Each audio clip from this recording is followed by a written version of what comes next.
going? Good, how are you? Pretty well. Hi. Hi, how are you? Good, how are you? Good. Thank you for having us. Yeah, thank you for doing this. This is great. Mhm. One second, let me just change some of the settings. So, hi, I'm Sophia Haber-Brock, and welcome back to Sophia's Studio. Today, I'm here with Aiden and Louis Ardeen, two brothers from Middletown who walked across the country to raise money for restaurant workers affected by the global pandemic.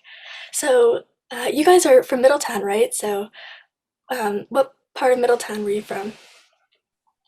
We're from River Plaza. We went to River Plaza Elementary School, Thompson Middle School, and Lewis went to South, and I went to Mast. Oh, that's so cool to have two like regular guys from the local community who did this amazing thing. So it's like close to home. So, what was your original idea to do this trip? Like, where did it all grow from?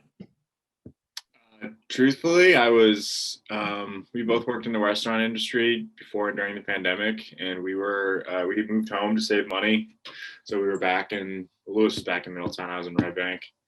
And then we both left because in the fall we were working with the public more, and we didn't want to get ourselves or especially not our parents or grandparents sick. And I figured it was time maybe to look for a different job. We both went to Rutgers. And then I was looking for jobs, and a friend of mine who lives in San Francisco, a friend of ours, made a joke that I could always just walk to San Francisco if I was looking for something to do. And that kind of got us thinking about walking across the country, or got me thinking about it. And then I asked Lewis what he thought when we were actually driving cross country to visit our grandma.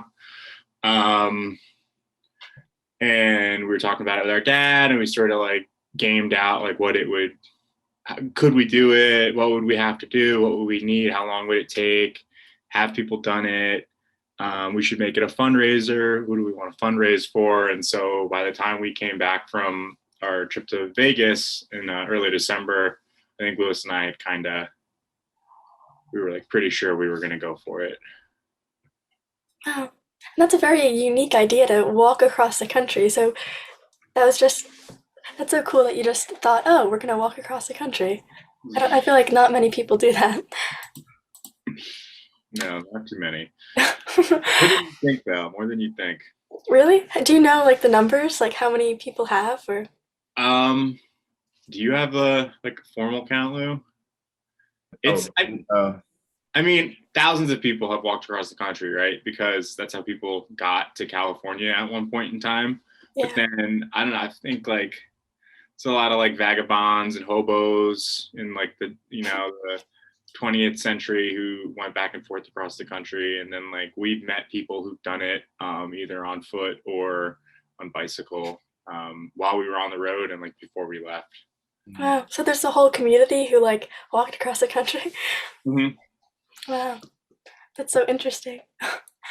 So how did you initially gain so much support from like other people and the news stations even before you started your journey? How did that start?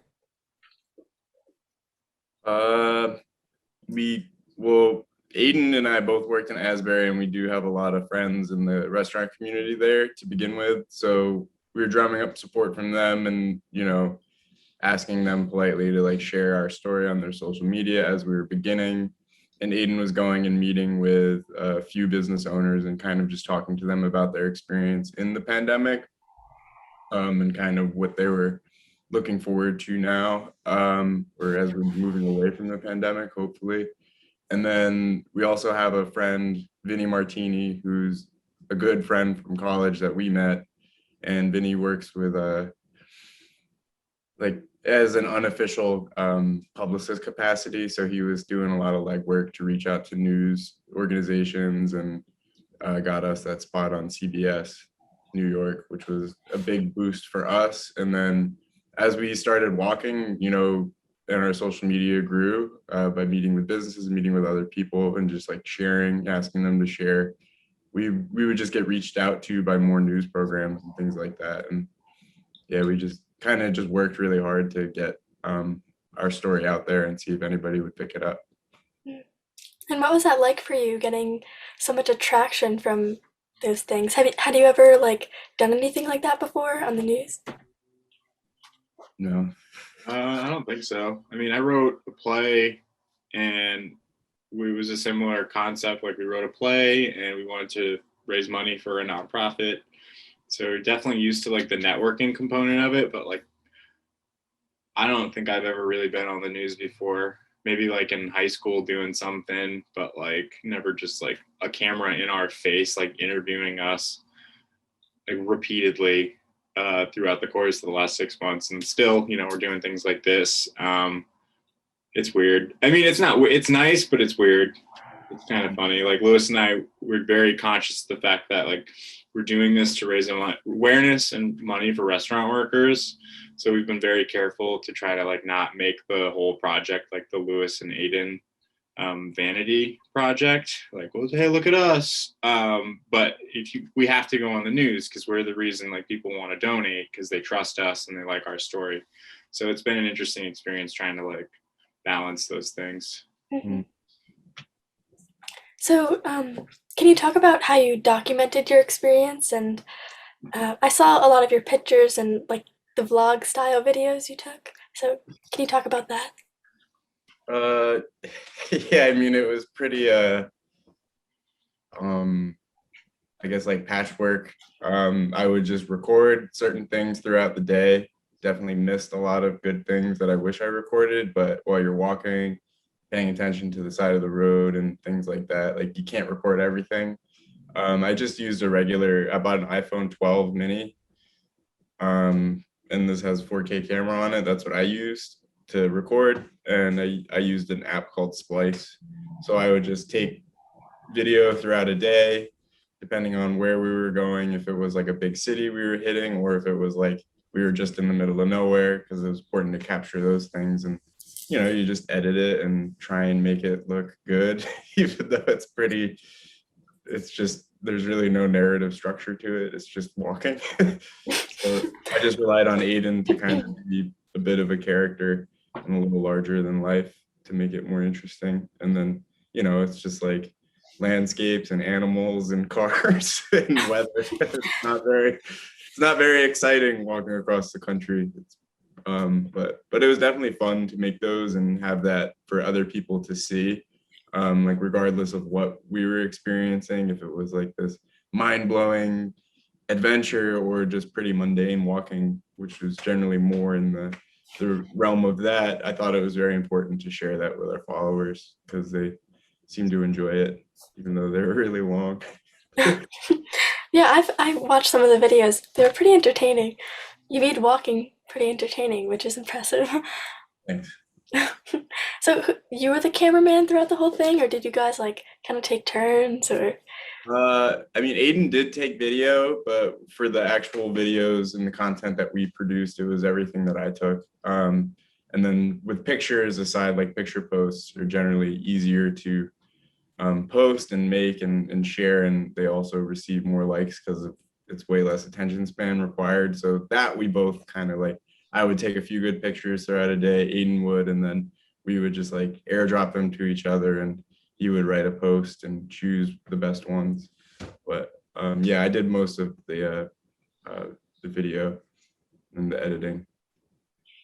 So, can you talk about some of your specific experiences that you had that stood out to you guys? It could be from like the whole experience walking across or specific people that you met along the way or businesses. Yeah, sorry, it's It's a broad question, right? yeah. What do you want to talk about, Lewis? So like it was a weird it's a strange thing to do walk across the country because you need like people's help. Like and we knew doing it like we would need people's help to do it. Like we were self-funded. We worked to save extra money so that we could do this. But like, we couldn't possibly like have afforded to like stay in a hotel every night. Like some people do it like that. Some people have RVs, but like we were camping, we were trying to camp the most because it was the cheapest and it was the most convenient because like, especially out West. So like some of my favorite experiences were the people that we stayed with, because it's just like this weird brief sense of normalcy. Like you connect with someone on our Instagram and they know a friend or they have a family member that lives in some part of the country that's like on our route. So we're going to go stay, with their parents. So like there's a woman from Asbury who I don't think I ever actually met, but we know we have mutual friends, and we stayed with her parents in a town called Payne, Ohio, which is like basically like one of the westernmost towns in that part of the state. And we walked to Indiana the next day, and we stayed with her folks, John and Judy. And like I still correspond with Judy from time to time, and like Louis and I get there, we've been camping across Ohio, it's been raining, it's been super hot, like so we stink, and like we're like, oh, these people like let us into their house, they let us shower, do laundry, we get to sleep in beds, and like they adopted us for a day, which was really nice. Like they're a bit of an older couple. So like experiences like that, and then just like the conversations you have, like when we got through Tahoe National Forest into California, we stayed with a couple and their boys in Rockland, California. And, Lewis and I tried to go to bed at like 9:00, especially when we're camping, because there's nothing to do. It's just like go to sleep. Like we read, maybe we might write, work on a video. But so we stayed up until like midnight talking to this couple, Chris and Leaf. And it was just nice to like hear their thoughts about the world. They were so curious about our project, and like we found out we had so much more in common than we could have guessed. Like they backpacked around the world before they decided to settle down and start a family. So they were really interesting people to talk to, and like they gave us some valuable insights. So like experiences like that, I think, were really cool, and I think it's something that we may not have totally expected. Like we knew we were going to be hiking and camping and seeing like the country, but those are the moments that stand out to me. And what about you, Louis?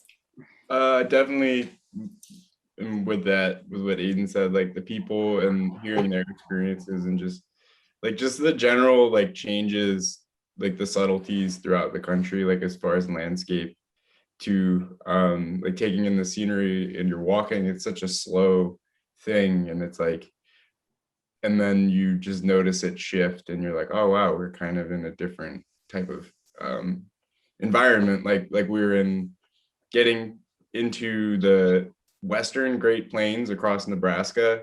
It's like very farmy and it's more arid, and then all of a sudden it's just like, oh, we're in like the West. Like it just changes, and you're like, it's still really flat, but there's more hills and there's a lot more sand, and the colors start to shift. And so it was like things like that were really cool, because you spend so much time walking through one certain environment, and then all of a sudden you realize it's like, oh, we're in a whole different landscape. And then eventually you're in a city, and I mean that's always strange. And I think from my perspective, especially about like civilization and the sustainability of the way that we grow civilization, and I think that was very illuminating, because you have to walk through the whole industrial zone of a city to enter it, and then you're in the city, and it's nice and it's neat and it's clean, and there's good parts and bad parts, but you kind of get this sense of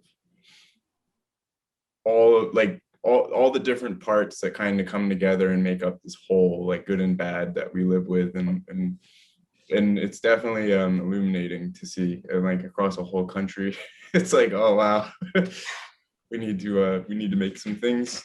We need to think more sustainably about how we're gonna operate as a society, and like just build things. Yeah, can you talk about that a little bit more, like about society and also with businesses, and talk about the more realistic side of it?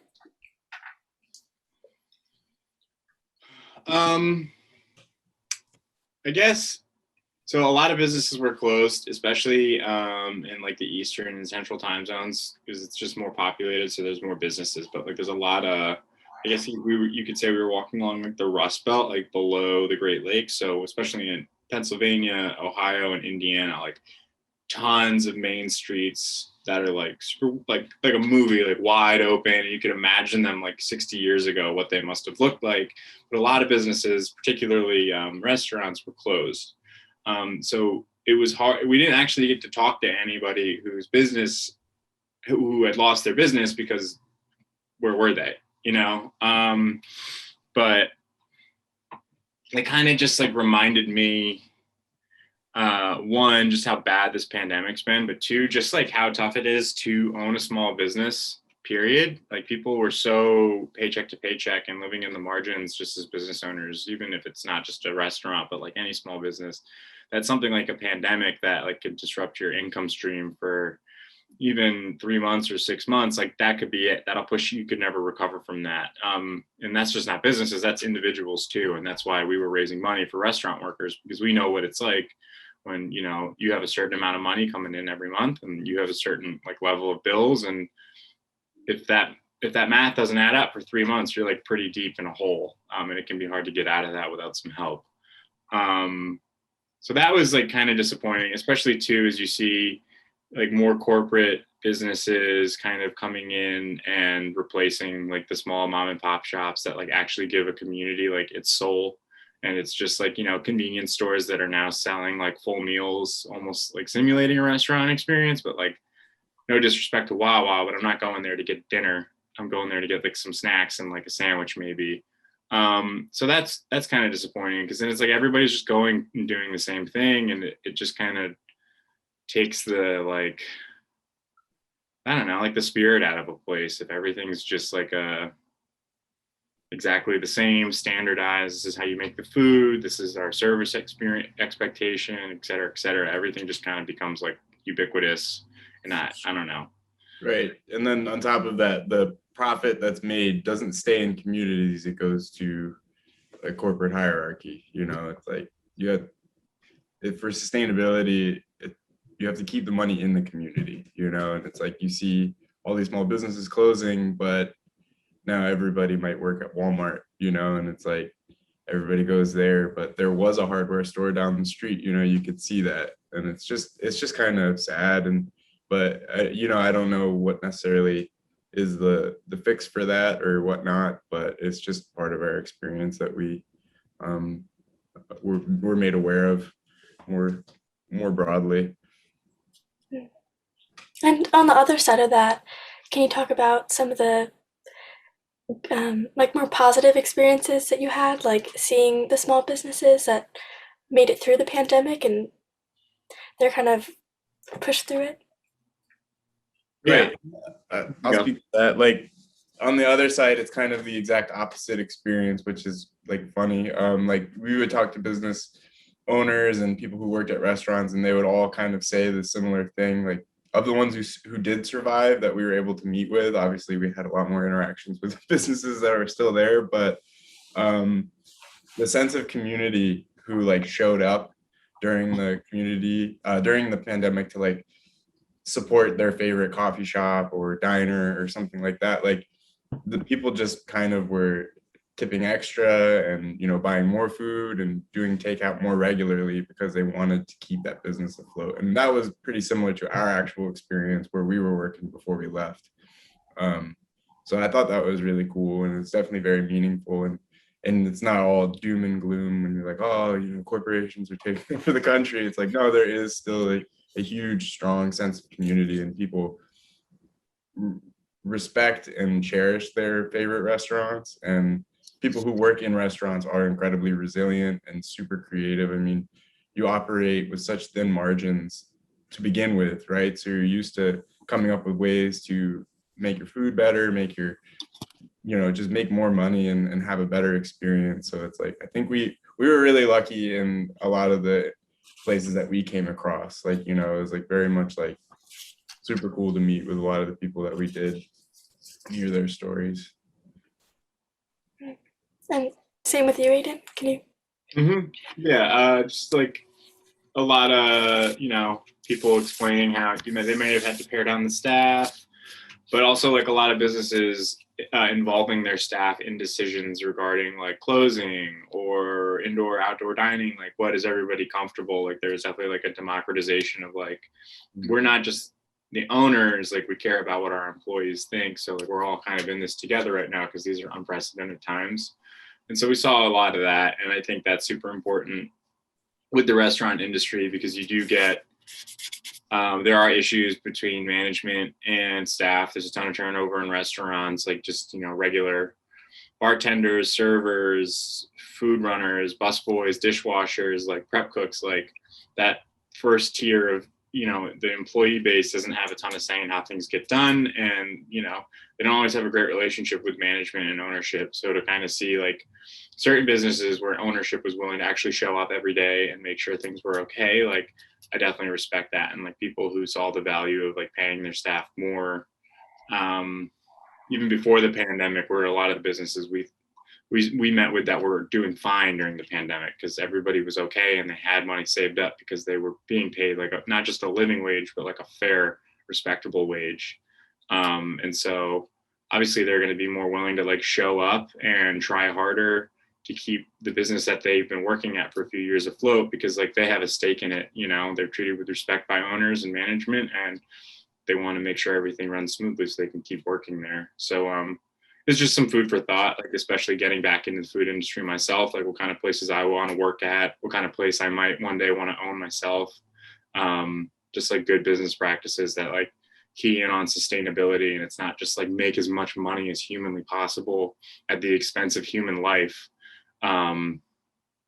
which even in some small businesses is like how people do it, but so that was good to see, like people actually that care and want to pay well and take care of their people.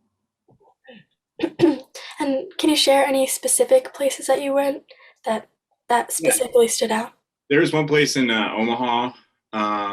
We met the owner of a barbecue spot called Porky Butts in like West Omaha, Nebraska, and Blaine was like a pit master. Like we learned all about like there's just this whole barbecue culture of like competitions, and like these guys are like legends, and Blaine's like this big dude and he looks like a pit master, and he was just like really cool, and he gave us like a ton of his time, and we like learned about his experience, and then we started talking about like his business, and he was like, I pay my dishwasher like $18 an hour. That's crazy, but it's awesome. And like his dishwasher's been there for years because he's making a really good wage, and he should be because it's super hard work. And if you've ever worked in a restaurant and you're in management, you know how hard it is to keep somebody like one, washing the dishes. It might seem silly and like you might take it for granted, but it's really important because you need clean dishware to like keep your business like during service. And it's really hard. It's a disgusting job, and you're like constantly like boiling hot water, and people are just going back there throwing stuff at you, and you just have to keep chugging along like some sort of machine. Like it can be pretty like hard work. And so that was just one example. Like this guy Blaine like gets all that, so he's like, let's pay this person not just a living wage, but enough that like they can maybe feel good when they go home, that like at the very least, even if it was a really hard shift, like you're putting some money in the bank and everything's going to be okay. Because sometimes that's all a job can be for some people. I think that should be the bare minimum at least.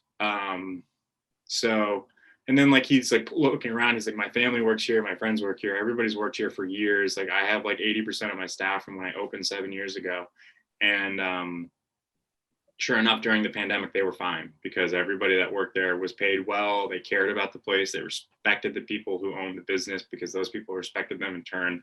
And they were thriving during the pandemic, which is like a crazy thing to think about. But like some businesses actually did more business because they were just ready to increase their takeout and all that stuff. And do you have a specific place, Lewis, that stood out to you? I always think of Porky Butts because he really like exemplified it. But there was a guy who I think he part owned a cafe in Akron, Ohio. But he was also like, one of the managers and a barista there. And he also works as an art teacher in a school, public school. So, when it hit and shifts became much more scarce, he was what he because he had another job and he was in a leadership role, he was like I don't need to be here doing these shifts. I have a good set income that I can live off of. Like, so he was always giving up his shifts to his, baristas and other workers and employees. And I thought that was really cool. And he also was just talking about how like the community was just like, they had to pivot to selling more coffee as like bags of coffee and, just larger quantities that you could take home, and doing takeout drinks and things like that, and using all the different apps to get food out. And I think for him, the community really showed up and like, kept them in business. And I just thought it was cool how he was willing to let other people have all of his shifts and just kind of step back a bit and do more of like the planning and organizing of how you keep increasing profit while also caring for your employees. And did you find that there was like a shift throughout the country? Like the farther you went, it like changed. Like more in the West, was it different than here in the East Coast, or? Well, quite frankly, like the effects of the pandemic are just not evenly distributed across the country. Like as soon as we got west of Pennsylvania, Philadelphia and Pennsylvania, we were in towns where like, what COVID? And they've been like that since the beginning. So in communities like that, like the effects in terms of like small businesses being closed and things like that weren't quite as apparent. And then there's also just like a different restaurant culture, especially as you get into the Midwest and into the West, in terms of, it's not like the service industry in New Jersey is like super robust, and like you can make like you can save lots of money. Not only are you making just like a living wage, but you can like put money away to be able to afford to walk across the country, for example. But in other parts of the country, it's more a bartender. Yeah, it's more of a job to, it just pays the bills. So it kind of just stays that way. People go to work, and no one's making a killing. They're just making enough, and they just kind of keep chugging along. So as we got further west, we were meeting more businesses where it was just kind of business as usual. It's those places that were really like benefiting from like that like excess economy, where people can afford to go out all the time. And like, as a bartender and a server, like I see people in the restaurant multiple days a week, and I'm like, this is an expensive lifestyle. It's not, in other parts of the country, it's not like that. People might get breakfast a few times a week at their favorite spot, but like breakfast is cheap. People aren't going out and going to the bar Thursday, Friday, Saturday, Sunday, and getting dinner out like 5 nights of the week. It's not quite the same. So, on the journey part, where like the walking along part, what were some of the like most difficult parts? And did you ever have like a moment where you were like, okay, let's just call an Uber, or we should just stop, or something like that? I don't think so. We had some spots where we need to take a day off. We were in the middle of Nebraska, and it was super hot. It was during that like heat wave in the summer that kind of like moved from the Pacific Northwest all the way back east. And so we were in the middle of the country for that. And it was like 100 degrees a day. And we were walking like 30 plus miles a day, 40 miles a lot of days. Because we just wanted to just get across Nebraska. And, we took a day off in McCook because we were just like killing ourselves, and like we needed it. But the thought of quitting never crossed my mind. It wasn't really an option, especially like we raised $10,000 before we left. So we really couldn't quit. Like we owed all of those people, we owed them to finish, because they made an investment in us and they believed in what we're doing. So yeah, and I think it's probably the same for Lewis. Yeah, no, however hard it was going to be was what it was going to be. I mean, I'm kind of like a prepare for the worst, but like still think on like the best. And I think that, it was incredibly hard, and definitely aspects of it were harder than I thought they would be. But as a whole, I don't think it was as hard as I was expecting in that sense. Like, I don't know. I've been challenged many times in my life, and at the end of it, it's really just about where you're at in your own mind and your perspective about things, and those are things that regardless of how hard a day is, you always have some sort of like control in that sense of where you're at, staying calm and just, being kind to yourself and the people around you, like your brother. But I mean, there's definitely some days where we were like beat up and we were worn out and, mentally exhausted as well as physically. But I think overall, like we were really positive the whole way. And that was something that you couldn't give up, like, I don't know. It was kind of like, I wouldn't be beaten in that regard by like whatever came our way. So yeah, there is no, there is no thought of quitting. It's like very determined. And you must have learned so much on this journey, but was there anything like an overarching like thing that was like the most notable thing that you learned? So people are kind, there are people in the world who just maybe aren't nice people, but I don't think that anyone is either good or bad. I think, we're all mixtures of those things, it's a giant spectrum, but given the chance, I really do have a lot of faith in people and humanity to make the right decisions. I just think that you have to put that foot first and show that you're that kind of person, and then let people see, and then they'll show you it themselves. Like, you have to share in kindness and compassion. And I say that was probably the overarching thing, where it was like sometimes overwhelming how like the things that people would give you because you were doing something good, they would then be like, I'm good too, and it was really powerful. And like I think that just people are kind. You have to be willing to have that experience and share it. And for you, Aiden? Yeah, probably the same. People are pretty decent and want to do the right thing, and if given the opportunity, more often than not, they will choose to do the right thing or even go out of their way to help somebody they've never met before and they're never going to see again, like Lewis and I. Yeah, it's just, people just need a little bit, I think. And we enjoyed doing the project because it's so easy with social media now to just kind of like, you're not actually talking to people, and it's also really easy to be rude or make an outrageous claim on internet because there's not actual human beings standing there that you actually like.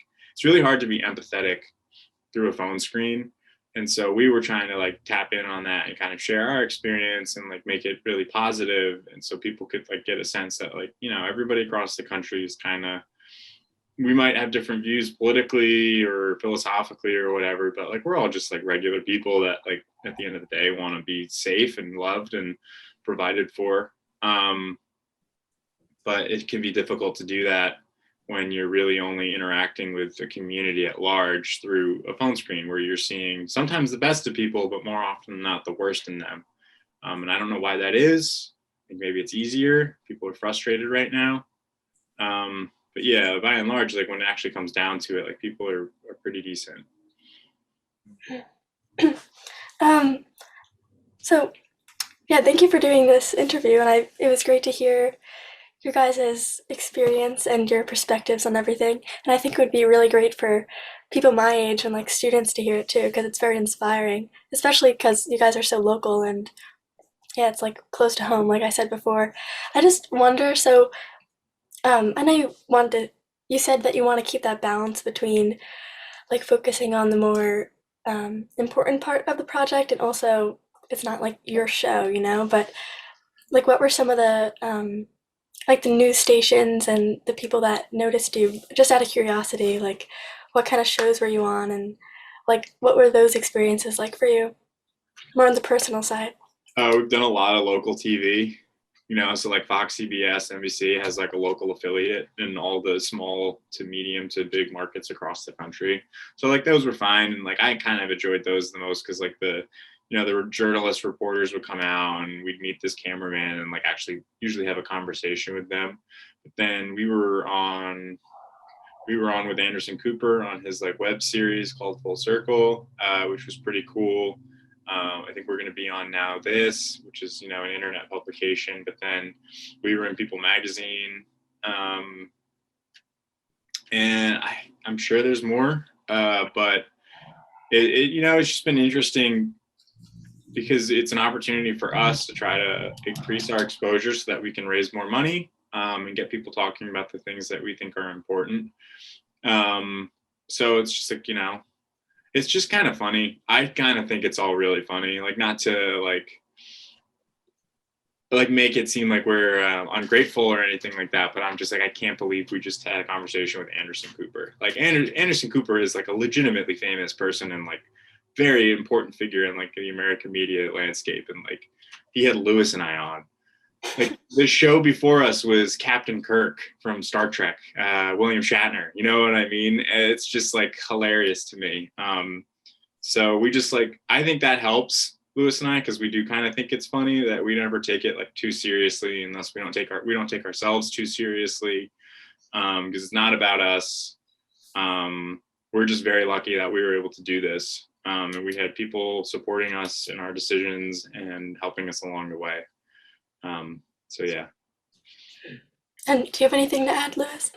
I mean, it's definitely a bit overwhelming. I'm a pretty private person, so it's funny to see my face on the TV and, have someone's parent be like, "Oh my God, you're on Anderson Cooper. Like, how was that?"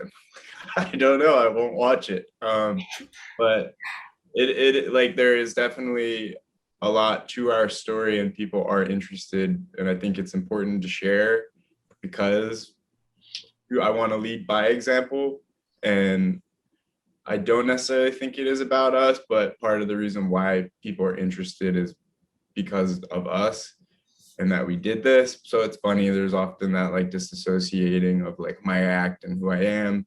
And then, but like Aiden said, like I try and just keep that, like I get overwhelmed much more about it than he does, because I'm just an anxious person and I'm very self-conscious. But at the same time, it's like you do just kind of have to take a step back and laugh at yourself. And I'm a bit of an absurdist to begin with, like, so I think the absurdity in all of it is cool, but it's also kind of just hilarious. Like, you have someone reach out from some TV show and they're like, "We want to have you guys on the show." Like, I'm like painting someone's house, like I have a job to do.